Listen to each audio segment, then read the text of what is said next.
ಇವತ್ತು ಏನು ನಡೀತಾ ಇದೆ ಈ ರಾಜ್ಯದಲ್ಲಿ, ಅಕ್ರಮಗಳು, ಭ್ರಷ್ಟಾಚಾರ, ಜನತೆಯ ರಕ್ತ ಹಿಂಡ್ತಾ ಇದ್ದಾರೆ. ಮಾತಾಡ್ಲಿಕ್ಕೆ ಹಲವಾರು ವಿಷಯಗಳಿದೆ. ದಾಖಲಾತಿಗಳನ್ನು ಇಟ್ಕೊಂಡು ನಾನು ಏನು ಹೋರಾಟ ಮಾಡಿದ್ರು ತಾರ್ಕಿಕ ಅಂತ್ಯವನ್ನ ಕಾಣಬೇಕು ಅಂದ್ರೆ ಸ್ವತಂತ್ರವಾದ ಸರ್ಕಾರ, 5 ವರ್ಷದ ಸರ್ಕಾರ ನನ್ನ ಕೈಗೆ ಕೊಟ್ರೆ ಈ ನಾಡಿನ ಜನತೆಯಲ್ಲಿ ಹೇಳ್ತೇನೆ, ದುಡ್ಡಿಗೆ ಎಲ್ಲೂ ಹೋಗಬೇಕಾಗಿಲ್ಲ, ಸಾಲ ಮಾಡಬೇಕಾಗಿಲ್ಲ. ಇವತ್ತು ಬೆಂಗಳೂರು ನಗರದಲ್ಲಿ ನಡೆದಿರ್ತಕ್ಕಂಥ ಹಲವಾರು ರೀತಿಯ ಅಕ್ರಮಗಳೇನಿದ್ದಾವೆ ಅದನ್ನ ಇವತ್ತು ಸರಿಯಾಗಿ ಸರ್ಕಾರ ಇವತ್ತು ವಸೂಲಿ ಮಾಡತಕ್ಕಂಥ ಕೆಲಸ ಮಾಡಿದ್ರೆ ಎಲ್ಲೂ ಹೋಗಿ ಭಿಕ್ಷೆ ಬಿಡಬೇಕಾಗಿಲ್ಲ.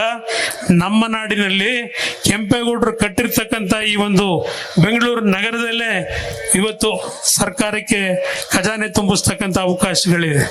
ಇದನ್ನ ಇವತ್ತು ಜನತೆಯ ಮುಂದೆ ತೆಗೆದುಕೊಂಡು ಹೋಗೋಣ. ಇಲ್ಲಿ ಸಿಂಧೂರ್ ನಮ್ಮ ನಾಡಗೌಡರು ಕೂತಿದ್ದಾರೆ, ರಾತ್ರಿ ಟಿವಿನಲ್ಲಿ ನೋಡ್ತಾ ಇದ್ದೆ. ಹಾಲಿಕಲ್ ಮಳೆಯಿಂದ ಭತ್ತ ಬೆಳೆದಿರ್ತಕ್ಕಂಥ ರೈತರು ಸಂಪೂರ್ಣ ನಾಶ ಆಗಿದ್ದಾರೆ. ಇವತ್ತು ಹಲವಾರು ಪ್ರದೇಶದಲ್ಲಿ ಅಕಾಲಿಕ ಮಳೆಯಿಂದ ರೈತರಿಗೆ ಸಂಕಷ್ಟಕ್ಕೊಳಗಾದಂತ ಸಂದರ್ಭದಲ್ಲಿ ಈ ಸರ್ಕಾರ ಏನು ಕೊಟ್ಟರು ರೈತರಿಗೆ ಕೇಳಲಿಕ್ಕೆ ಬಯಸ್ತೀರಿ ಸಿದ್ದರಾಮಯ್ಯನವರನ್ನ. ಸಿದ್ದರಾಮಯ್ಯನವರು ಹೇಳ್ತಾರೆ, ಮೊನ್ನೆ ಯಾರೋ ರಾಮಮೂರ್ತಿ ಗೌಡ ಅಂತ ಹೇಳಿ 8 ಗಣಿ ಗುತ್ತಿಗೆ ಕೊಟ್ಟಂತ ವಿಷಯದಲ್ಲಿ ಗವರ್ನರ್ ಅವರನ್ನ ಇವತ್ತು ಪ್ರಾಸಿಕ್ಯೂಷನ್ ಪರ್ಮಿಷನ್ ಕೊಡಿ ಅಂತ ಕೇಳಿದ್ದಾನೆ ಅಂತ ಹೇಳಿ ಇವತ್ತೇನು ಪತ್ರಿಕೆಯಲ್ಲಿ ಓದಿದ್ದೇನೆ, ಅದರ ಹಿಸ್ಟ್ರಿ ಗೊತ್ತಿದೆ ನನಗೂ. ಹೀಗೆ ಹೇಳ್ತಾರೆ ಮುಖ್ಯಮಂತ್ರಿಗಳು ಸಿದ್ದರಾಮಯ್ಯನವರು, ಆ 8 ಗುತ್ತಿಗೆಯನ್ನ ಏನು ಕೊಟ್ಟಿದ್ದೇವೆ ಅದೆಲ್ಲವನ್ನ ಆಮೇಲೆ ಸರಿಪಡಿಸಿದ್ದೇವೆ, 1 ಇಂಚು ಐರನ್ ಓರನ್ನ ಎತ್ತಿಲ್ಲ ಅಂತ ಹೇಳ್ತಾರೆ. 1 ಇಂಚು ಐರನ್ ಓರನ್ನ ಎತ್ತಿಲ್ಲ, ಏನೋ ತಪ್ಪು ಮಾಡಿಲ್ಲ, ಹಲವಾರು ರೀತಿಯ ನನ್ನ ಹೆಸರನ್ನ ವರ್ಚಸ್ಸನ್ನ ಹಾಳು ಮಾಡ್ಲಿಕ್ಕೆ ಹೊರಟಿದ್ದಾರೆ ಅಂತ ಹೇಳಿ.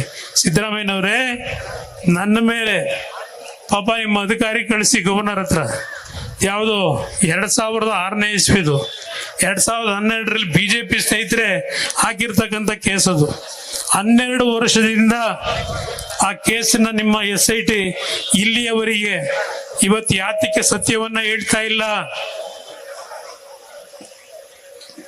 ಆ ಕೇಸ್ನಲ್ಲಿ ಬಿಜೆಪಿ ಸರ್ಕಾರದಲ್ಲೇ ಹಾಕಿದ ಕೇಸು, ಅದೇ ಮುಂದುವರಿಸ್ಕೊಂಡ್ರಿ. ನನ್ನ ಕಾಲದಲ್ಲಿ ತೆಗೆದುಕೊಂಡಂತ ನಿರ್ಧಾರ ಅನುಷ್ಠಾನಕ್ಕೆ ಬಂದಿಲ್ಲ.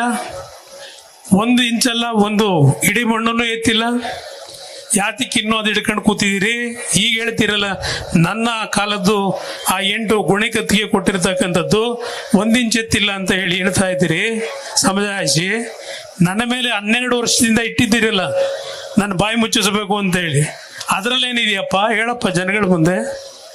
ನಿಮ್ಮದು ಇನ್ನೂ ಬೇಕಾದಷ್ಟು ಬಿಡ್ಬೋದು, ಆದರೆ ಇವತ್ತಿನ ವ್ಯವಸ್ಥೆನಲ್ಲಿ ಯಾವ ರೀತಿಯಲ್ಲಿ ಅಧಿಕಾರ ದುರುಪಯೋಗ ಪಡಿಸ್ಕೊಂಡು ರಕ್ಷಣೆಯನ್ನ ಪಡಿತಾ ಇದ್ದೀರಿ.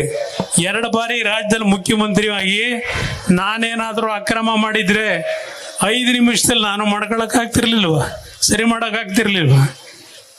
ಕಾನೂನಿದೆ, ನ್ಯಾಯಾಲಯ ಇದೆ, ಏನಿದೆ ತೀರ್ಮಾನ ಮಾಡಲಿ ಅಂತ ಬಿಟ್ಟಿದ್ದೇನೆ. ಇದು ನಾನು ನಡ್ಕೊಂಡಂತ ರೀತಿ. ಅಧಿಕಾರಿಗಳನ್ನ ಯಾರನ್ನು ದುರುಪಯೋಗ ಪಡಿಸ್ಕೊಳ್ಳಿಲ್ಲ.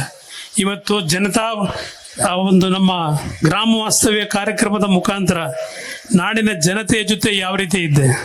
ಇವತ್ತು ನಮ್ಮ ಜನತಾ ದರ್ಶನ ಬೆಳಗ್ಗೆ 9 ಗಂಟೆ ಪ್ರಾರಂಭ ಮಾಡಿದ್ರೆ 12 ಗಂಟೆ ರಾತ್ರಿವರೆಗೆ ನಾನು ಮಾಡಿದಂಥ ಕಾರ್ಯಕ್ರಮಗಳ ಮುಖಾಂತರ ಬಡವರನ್ನ ಹತ್ತಿರಕ್ಕೆ ನಾನು ಏನು ಭೇಟಿ ಕೊಟ್ಟು ಆ ಕಷ್ಟಗಳನ್ನು ಬಗೆಹರಿಸಲಿಕ್ಕೆ ನನ್ನ ಜೀವನದಲ್ಲಿ ಹಲವಾರು ರೀತಿಯ ಒಂದು ಕಾರ್ಯಕ್ರಮ ಕೊಟ್ಟಿದ್ದೇನೆ.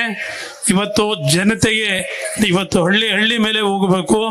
ನಾನು ನಿಖಿಲ್ ಕುಮಾರಸ್ವಾಮಿ ಅವರಿಗೆ ಹೇಳ್ತಕ್ಕಂಥದ್ದು, ವಯಸ್ಸಿದೆ, ನಿಮ್ಮ ವಯಸ್ಸು ಇವತ್ತು ಈ ಪಕ್ಷವನ್ನ ಕಟ್ಟಲಿಕ್ಕೆ ಇನ್ನ ಜೀವನದಲ್ಲಿ ದಿನಕ್ಕೆ 20 ಗಂಟೆ ವೈಯಕ್ತಿಕವಾದಂಥ ನಿಮ್ಮ ಕಾರ್ಯಕ್ರಮಗಳನ್ನು ನಿಲ್ಲಿಸಿ. ಯಾಕೆಂದ್ರೆ ಪ್ರಾರಂಭ ಮಾಡಿದ್ದೀರಿ ಕಾರ್ಯಕರ್ತರ ಜೊತೆ, ನಮ್ಮ ನಾಯಕರ ಜೊತೆ ಸೇರಿ ಇವತ್ತೇ ನಿಮ್ಮ ಹೋರಾಟ ಪ್ರಾರಂಭ ಮಾಡಿದ್ದೀರಿ. ಸಾಕಪ್ಪ ಸಾಕು, ಕಾಂಗ್ರೆಸ್ ಸರ್ಕಾರ ಸಾಕು ಸ್ಲೋಗನ್ ಏನಿದೆ, ಬಹಳ ಒಳ್ಳೆಯ ಸ್ಲೋಗನ್.